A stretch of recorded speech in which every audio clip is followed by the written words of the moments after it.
각이 사는 증시 각도기. 안녕하세요. 젊은 투자 안지원. 쉬운 투자 곽산준입니다. 반갑습니다. 반갑습니다. 예, 주말 잘 보내셨나요?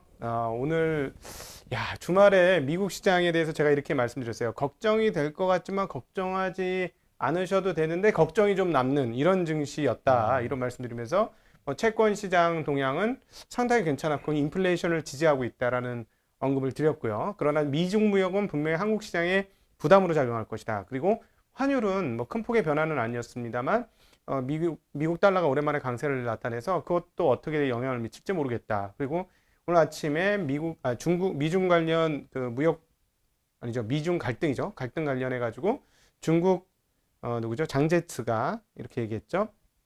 우리 1차 합의 제대로 하려면 미국이 제대로 행동을 해라 라고 얘기하면서 언제든지 협상할 수 있다라고 여지를 열어놨다고 했는데 한국 증시 분위기는 미국, 중국 니네 알아서 싸우고 우리는 이제 우리 갈 길 갈게. 너희하고는 상관없어. 이런 분위기였어요. 그렇죠? 맞습니다. 네, 지금 밖에 비는 엄청나게 오고 막 그런데 정말 뜨거운 장이었습니다. 그렇죠? 네, 맞습니다. 네. 아무래도 금요일 날 미국 증시가 좀 그렇게 좋진 않다 보니까 기술주 위주로 좀 하락세가 이어졌다 보니까 국내 오늘 증시도 좀 떨어지지 않을까라는 생각이 들었었는데 다행히 코스피는 1.5% 상승해서 마감을 했고요. 코스닥도 0.6% 상승을 했습니다. 네. 그 중에서도 좀 특이했던 거는 이제 업종 중에 운수 장비 업종이 9% 올랐는데요. 거기엔 대표적으로 이제 현대차, 기아차 등의 자동차 업종들이 모여 있습니다. 네, 꼴라꼴라 니꼴라 때문이죠. 그렇죠. 순수 전기차 브랜드인 아이오닉이라는 브랜드를 론칭을 했고, 그리고 이제 수소 트럭 니콜라 업체가 이제 협업 의사를 전했습니다. 이 두 가지 소식 때문에. 근데 그 니콜라 믿을 수 있나? 난 믿을 수가 죄송합니다. 하여튼 좀 믿을 수가 없는데 그 껍데기밖에 안 만드는 회사라서 그 껍데기에서 아직은 수소차 내부까지 가려면 시간 굉장히 걸릴 텐데, 그렇죠? 그럴 수 있죠. 근데 모르겠어요. 테슬라도 예전도 아니고 당장 한 2년 전? 그래도 2017년? 만들긴 만들었잖아. 걔는 차를 만들었거든. 만들었는데 하죠, 예. 왜 이렇게 자신이 없어? 편하게 괜찮아. 만들긴 만들었는데 이거 이렇게 조금밖에 못 만들어가지고 맨 적자나니까 적자나서 망하겠다고 한 거고, 니콜라 같은 경우는 실체가 있는가 하는 그런 의문이 있어요. 그냥 PT의 왕자들이 만드는 회사 아니냐. 그냥 프레젠테이션 잘해갖고 사람들한테 듣기 그럴싸. 근데 왜 그러냐면 얘네들은 정확하게 테슬라가 없는 자리에 위치하고 있거든. 테슬라는 지금 승용차를 하고 있는데 겹치면 경쟁 관계에 붙으면 절대 불리하다는 걸 알고 트럭으로 갔어요. 그리고 전기차가 아닌 수소로 갔거든. 그러니까 논리상으로는 정확해요. 왜냐하면 전기차를 트럭으로는 못하는 이유는 알죠? 뭘까요? 몰라? 전기차 트럭이 못 나오는 이유는 6월 2일 자동차 특집 내가 했었어. 옛날에 그 3프로에서. 그거 보면 안 봤니? 다시 한번 제가 보겠습니다. 안 봤어? 아직 안 봤습니다. 저기 어쨌든 이게 연료가 너무 많이 필요해. 즉 2차 전지가 너무너무 많이 필요해서 짐 실을 공간이 없어져요. 왜냐면은 특별히 미국 같은 경우는 이렇게 이렇게 크로스 횡단이 4,800km인가 정도 되잖아요. 얘네들이 그냥 대륙 횡단까지는 아니더라도 굉장히 많은 거리를 가는데, 그러면 이게 이제 그 배터리 양이 많아져야 되기 때문에 짐 실는 공간이 없어져 버려. 그래서 할 수가 없거든. 그러니까 그 자리를 딱 니콜라가 치고 가면서 수소는 그거만큼 공간을 차지하지 않으니 딱 어떤 논리적으로 전개가 아주 맞아요. 그런 상황에서 또 논리 전개가 한 번 더 맞은 거지. 수소를 제일 잘하는 게 전 세계적으로 지금 현대차 그룹이니까 현대차한테 러브콜을 보낸 거죠. 그래서 이 진짜 논리 전개의 과정은 정말 대단하다. 실체는 없어 보이는데 주식은 가게 만드는구나. 이런 생각이 많이 들었어요. 그렇죠. 참 독특한 움직임이었고요. 그리고 두 번째 업종은 좀 특이했던 게 증권 업종이 좀 많이 올랐습니다. 증권 업종이 한 6% 정도 올랐는데요. 제일 많이 올랐던 건 키움증권 10%, 그리고 미래에셋대우가 한 8% 정도. 그 뒤로 쭉 다 많이 올랐는데요. 아무래도 증권 고객 예탁금이 지금 50조 원 수준에 다다랐고 앞으로도 거래량이 많이 늘어나가지고 증권업종에 대한 기대가 좀 많이 일고 있는데 사실 얼마 전까지만 해도 SK 바이오팜 상장할 때만 해도 고객 예탁금이 좀 일시적으로 많이 늘었고 그때가 아마 30조 원대로 기억하는데 아마 그 바이오팜 상장 이후에는 좀 예탁금이 훅 줄지 않을까 이런 생각을 좀 그때 했었거든요. 근데 네. 어느 순간 또 거기서 10조 이상이 더 늘어서 50조 원까지. 그렇죠. 그러니까 달았죠. 사실 주식 이렇게 예탁금이 이렇게 일종의 탱크 안에 물이 차 있는 것 같으면은 주식을 사면 탱크에서 물이 빠져나가는 거잖아요. 그죠? 근데 이게 네. 줄어야 되는데 그렇죠. 다시 채워져. 어디서 채워질까요? 이 돈들이. 오늘 보니까 제일 대문짝만하게 한경에 났던 기사가 네. 부동산 몇십억치 다 팔고 주식으로 아, 몰빵 그래요? 질렀다 이런 기사가 있더라고요. 아, 그래요? 그래서 아마 부동산 자금이 좀 많이 제가 오지 듣기로는 않았을까. 지난주 초반에 이제 은행 예금이 계속 줄고 있다라는 뉴스는 나왔었거든요. 네. 그러니까 은행발 저는 이제 채권발 이걸 그레이트 로테이션이다. 라고 하는데 사실은 부동산은 아니지 않을까? 왜냐하면 지금 이번에 나온 대책, 최근에 나왔던 대책이 617 대책이죠. 네. 맞나요? 뭐지 그게? 최근에 나왔던 대책이? 최근에 나왔던 책은 네. 8월에도 하나 났. 네, 최근에 나왔던 나왔던. 것 같은데, 예. 네네네. 네, 저희는 증권맨이라서 지금 부동산 잘 모릅니다. 죄송합니다. 잘 몰라. 그리고 숫자를 못 외우겠어. 어쨌든 최근에 너무 나온 많아요. 예, 최근에 나온 대책에 의하면 부동산을 살 수도 없고 팔 수도 없게 만들어 놨다고까지 해요. 부동산 현장에 있는 사람들은. 그러니까 왜냐하면 대출이 전혀 안 돼. 그러니까 갭 투자만 안 될 뿐만 아니라 아예 대출이 안 되기 때문에 부동산을 살 수가 없어. 그러니까 팔고 싶은데 이젠 팔아야 되겠는데 생돈 가지고 와야만 팔 수가 있어요. 즉 100% 자기 돈을 가지고 온 사람에게만 부동산을 팔 수 있어서 팔지도 못하고 사지도 못하는 환경인데 그 돈이 들어왔을지는 잘 모르겠네요. 저는 좀 그런 상황.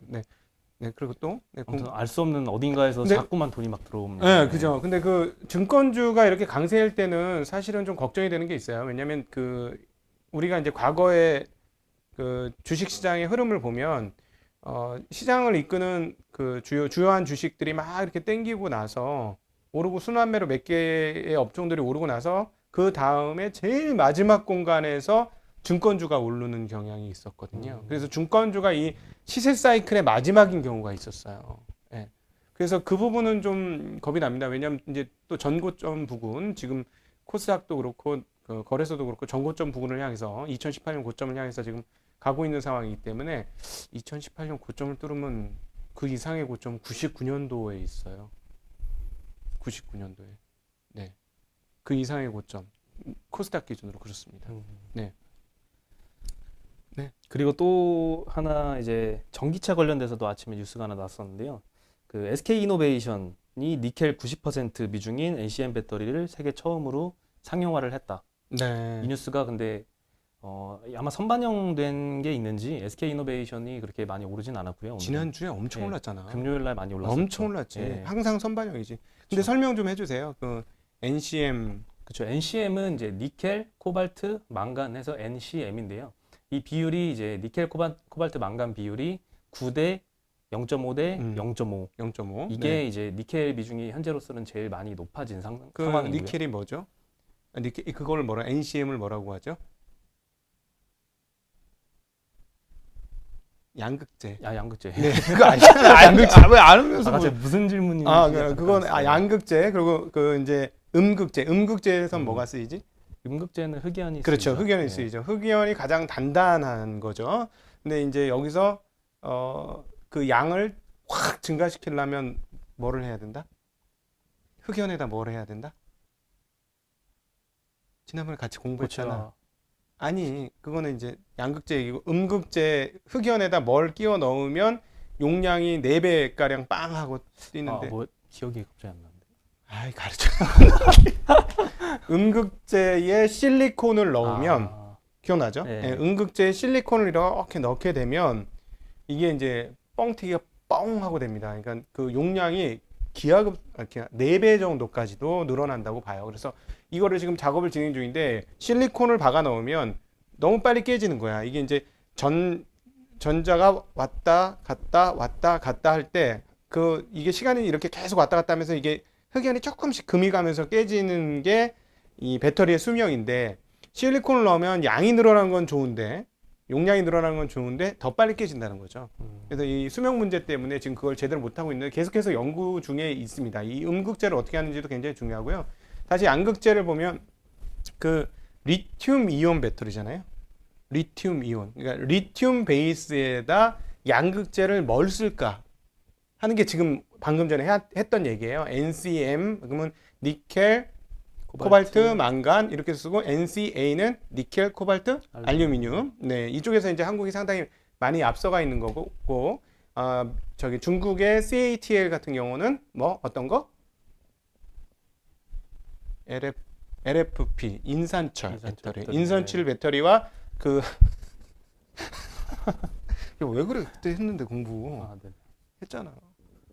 필요할 것 같습니다. 네. 그래서 저기 그 뭐야 다시 인산철 배터리는 소위 말하는 덴서티 에너지 밀도 차원에서 확연하게 떨어집니다. 그래서 거리를 많이 갈 수가 없는 거예요. 그래서 중국에 있는 테슬라 3의 스탠다드 모델에만 쓸 수 있습니다. LFP. 그래서 대략 뭐 한 300km 정도가 되지 않을까 싶고요. 더 이상 가기는 좀 쉽지 않을 거로 보고 롱레인지나 이런 쪽은 방금 말했던 이런 쪽 NCM 계열을 사용하게 되고 그걸 누가 납품을 한다? 네, LG화학이 납품을 한다. 그러니까 롱레인지부터는 LG화학이 중국에서 납품을 하고 이게 증설이 어떻게 될 것이냐 중국에서 그리고 또 베를린 공장에서 증설이 어떻게 될 것이냐에 따라서 한국의 2차 전지 회사의 확장 계획이 달라진다. 이게 제일 크다. 뭐 다른 뭐 GM이라든가 이런 다른 회사들 분명히 있습니다만 테슬라가 워낙 압도적인 물량을 지금 쏟아내고 있기 때문에 테슬라 공장 증설에 어떤 배터리 회사가 붙느냐가 핵심이고 이상하게 파나소닉이 증설을 잘 못해요. 그래서 지금 LG화학한테 기회가 왔고 LG화학 밑단에 있는 기업들한테 기회가 온 거죠. 그래서 그동안에 LG화학이 쫙 당겼는데 오늘 가장 특징적이었던 부분은 LG화학은 별로 못 갔는데 그 밑단에 있는 기업들의 주가가 엄청나게 LG화학, 삼성, SDI, 네. SK이노베이션 오히려 소폭 빠졌고 네.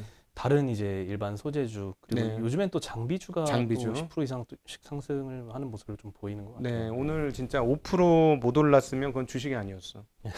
진짜 5% 안 오르면은 먹은 것도 아니야. 오늘은 막 한 18%쯤은 먹어줘야 오늘 돈 좀 수익 좀 났네. 뭐 이런 분위기였죠. 약간 그랬죠. 그런 주식이 없었나 보다. 많이 드셨나요 오늘? 아니 오늘 뭐 당연한 거 아니야? 멋있습니다. 수익 안 났나 보죠 오늘.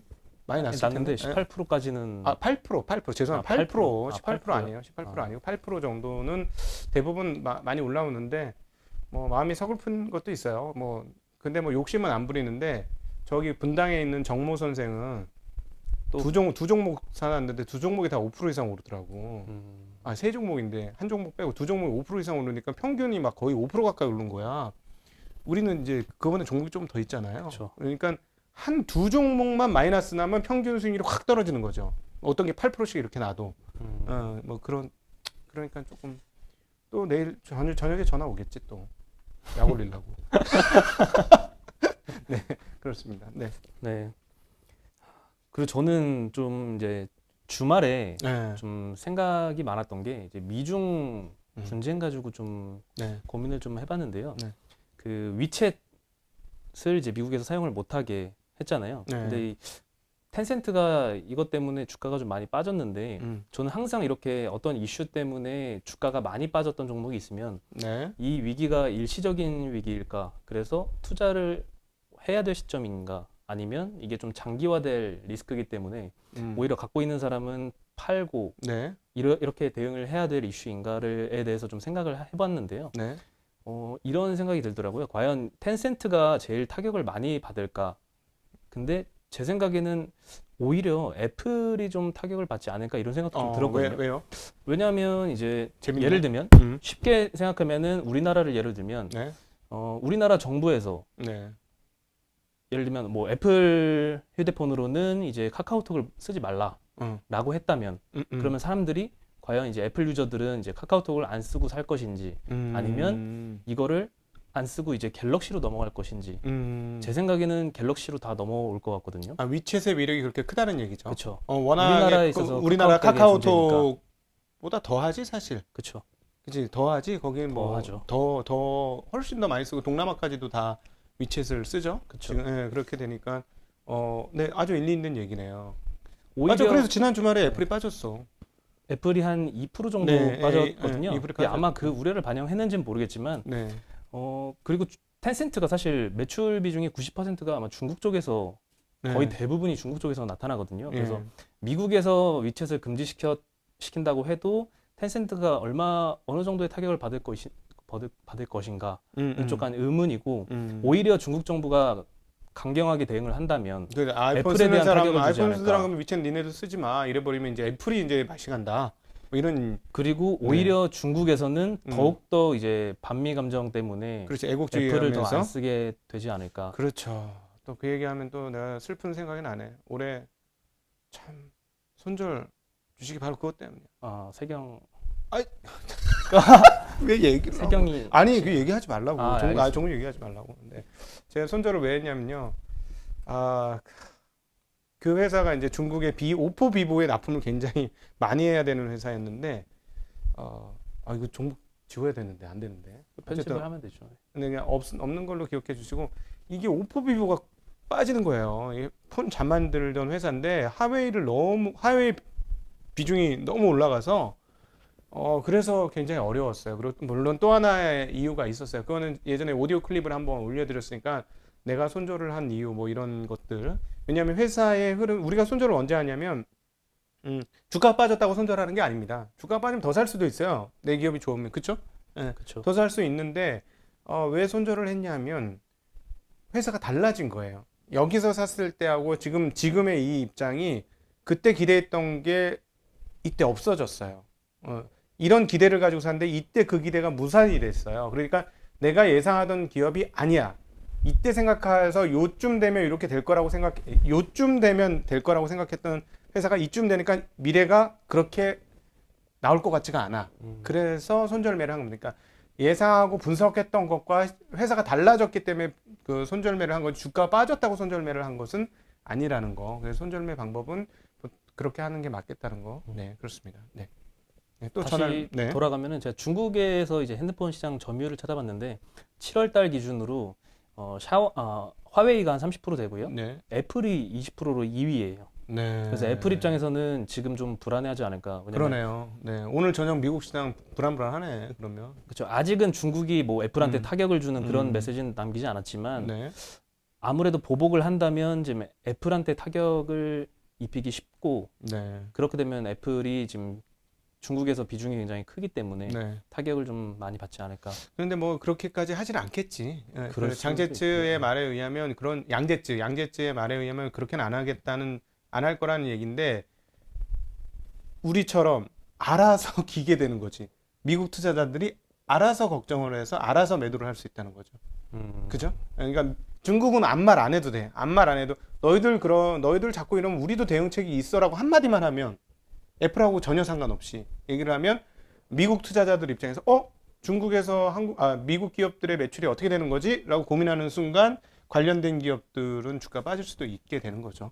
네, 그렇게 볼 수 있겠네요. 그리고 우리나라에서도 이제 애플 벤더들이 있잖아요. 애플에다가 휴대폰 부품을 납품하는 회사들이 몇 개 있는데 대표적으로 뭐 LG 이노텍, BH, 하이비전 시스템 이런 데들이 한 2% 3% 정도씩 빠졌더라고요. 네.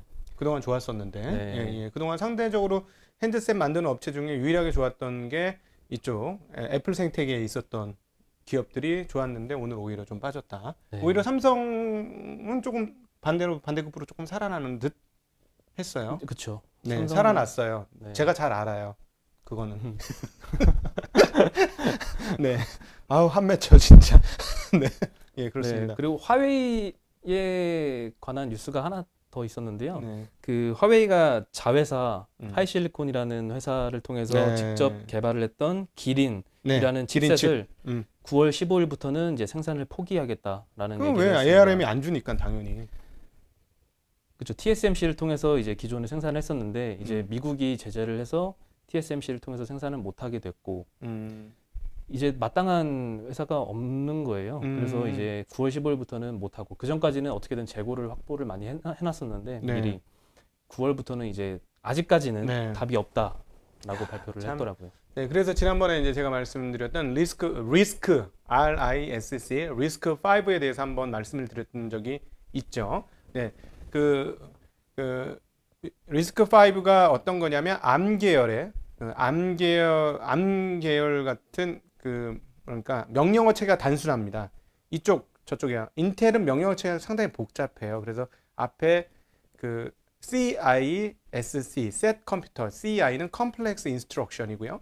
Risk는 Reduced Instruction이에요. 그러니까 명령어체가 상당히 단순하게 되어져 있는데 이쪽 진영은 그 x86, 인텔, AMD가 있고요.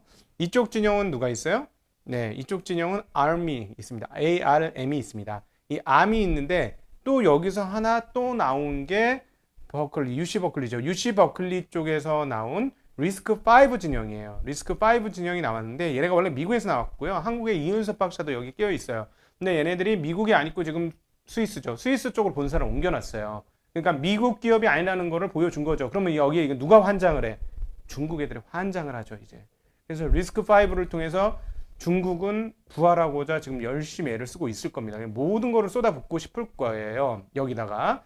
그래서 그런 측면에서 보면 지금 중국의 반도체 굴기는 상당한데 그런 흐름들로 봐서 또 우리한테 기회가 있는 건 뭐냐면 얘네가 진짜로 반도체 굴기를 그렇게 많이 할 경우에 우리나라에서 있었던 과거에 있었던 그런 일이 벌어진다. 우리나라에 무슨 일이 있었냐? 우리나라가 반도체에 막 쏟아부을 때 누가 좋았냐면 일본 애들이 좋았어요. 일본 기업들이 소재 장비 애들이 아주 엄청 좋았거든요. 그렇다면 얘네들이 반도체 굴기 한다고 막 쏟아부으면 누가 좋느냐? 일본도 좋지만 한국도 요즘에 최근에 많이 올라왔기 때문에 장비와 이런 건 많이 올라왔어요. 후공정은 뭐 아주 이제 잘하고 전공정도 일부 따라갔으니 이런 장비 업체하고 소재 업체들이 상당히 좋아질 수도 있다 향후에. 그럼 이것도 굉장히 투자의 중요한 포인트다라고 생각해 놓고 있어야 돼요. 생각해 놓고 지금 당장 터진다는 게 아니고 생각해 놓고 있어야 되고 과연 중국이 반도체 굴기를 성공할 수 있으려면 설계를 땡겨 와야 되는데 리스크5가 도대체 얼마나 빨리 자리를 잡을 수 있을 건가 이것도 생각해 봐야 되는 대목입니다. 참고로 잠깐 말씀드렸습니다. 네. 네. 끝. 네. 네, 다 되셨나요? 네. 네네. 자, 그러면 시장 어디까지 갈 것 같습니까? 제가 그 지난주에 말씀드렸다시피 어디까지 갈까에 대한 답은 너무 어려운 것 같아요. 네, 네, 그렇죠. 네, 대응하는 편이 맞아요. 제일 낫고 네, 예측을 했다가도 어차피 틀릴 확률이 높기 때문에 그렇죠. 네. 참 힘든 것 같습니다. 네. 그 질문은. 근데 예측을 하지 말자는 게 저희 둘의 모두 입장이고요. 오늘 그 아주 친한 스나이퍼 한 명 있어요. 땡땡 진이라는 친한 스나이퍼 한 명 있는데 뭐라고 하냐면 야, 이번 짝 어디 갈지 아무도 몰라. 생각보다 큰 놀라운 일이 벌어질 수도 있어. 그러니 모든 예상을 내려놓고 뭐 지는 예상하고 있어. 놀라운 장이 올 거라고. 근데 어쨌든 그렇게 하면서 어떻게 대응을 할까? 그 앞에 뭐 엄청 갈 거 이런 얘기는 별로 뭐 중요한 얘기는 아니었고 그 친구가 대응을 어떻게 하겠다는 얘기는 의미 있었습니다. 나는 5%에서 10% 깨지면 그때 정리하겠어. 이러더라고요. 그건 의미가 있는 것 같아요. 그러니까 장이 어디까지 갈 수가 있을지를 도무지 알 수 없으니 사전에 알고 뭐 이렇게 하차를 하기에는 이게 어디까지 갈지 모른다는 이게 낭떠러지를 향해 간다는데 이 낭떠러지가 289km를 더 가야 낭떠러지가 오면 지금 내려야 되겠냐는 거지. 그건 아니라는 거야. 그러니까 갈 때까지 가다가 오히려 떨어지면 행글라이더래. 이게 뭐지? 그 낙하산을 피고 내려가겠다. 뭐 이런 개념인 거죠. 따지고 보면 그러니까 오히려 얻어맞고 나오겠다. 이런 얘기를 해요. 근데 그것은 상당히 의미가 있는 대응인 것 같아요. 그러니까 이렇게 대응을 해야 된다는 거지. 예측을 해서 하기에는 현재 분위기는 뭐 진짜 2,600을 갈지 진짜 3,000을 갈지 누구도 장담을 못하는 상황이라서 예측하거나 장담하지 말고 그때 상황 가서 아마 분명히 근데 대부분의 일반 투자자들이 못 팔 거야. 그런 게 오면 그지? 하루에 막 지수가 막 3%에 5%막 이렇게 빠질 테니까. 그렇죠. 근데 그때 팔아야 된다는 거. 그때 그리고 이 일이 뭐지? 할 때 그동안에는 수익이 나 있었으니까 보통 지금 당장 깨져 있는 종목 보시면 안 되고요.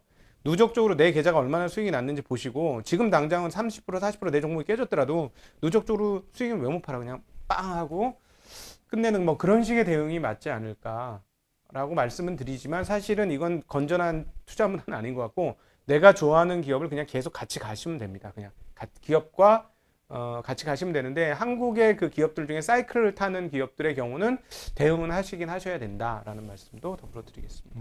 혹시 이제 9월에 이제 공매도가 다시 시작되고 네. 그리고 연말에 대주주 양도세 이슈가 있죠. 네. 이번에는 이제 3억까지로 기준이 많이 완화가 돼서 해당이 되는 분들이 아마 또 올해 장도 또 많이 올라왔다 보니까 3억 이상 음. 한 종목에 갖고 계신 분들도 많을 텐데 이런 매도세 우려에 대해서는 혹시 어떻게 대응을 해야 우려합니다. 될까요? 우려합니다. 우려하고 이렇게까지 올라오면 공매도 연장 안 하겠지? 아침에도 그 얘기 잠깐 했는데 공매도 할 것 같은데 다시? 요즘에는 또 공매도 이거를 다시 하게 하면 그때 외국인이 들어온다 이런 논리도 그럴 수도 있죠. 나오더라고요. 예. 페어로 할 수 있으니까. 그러니까 네. 롱숏 페어를 할 수가 있으니까. 네네네. 그래서 하여튼 공매도가 다시 부활되게 되면 분명히 시장에 한번 충격을 줄 수 있다고 생각하셔야 될 것 같습니다. 네. 이상으로 이상입니까? 네, 네, 그렇습니다. 이상이죠. 네, 이상입니다. 여기 젊은 투자 안지원 네.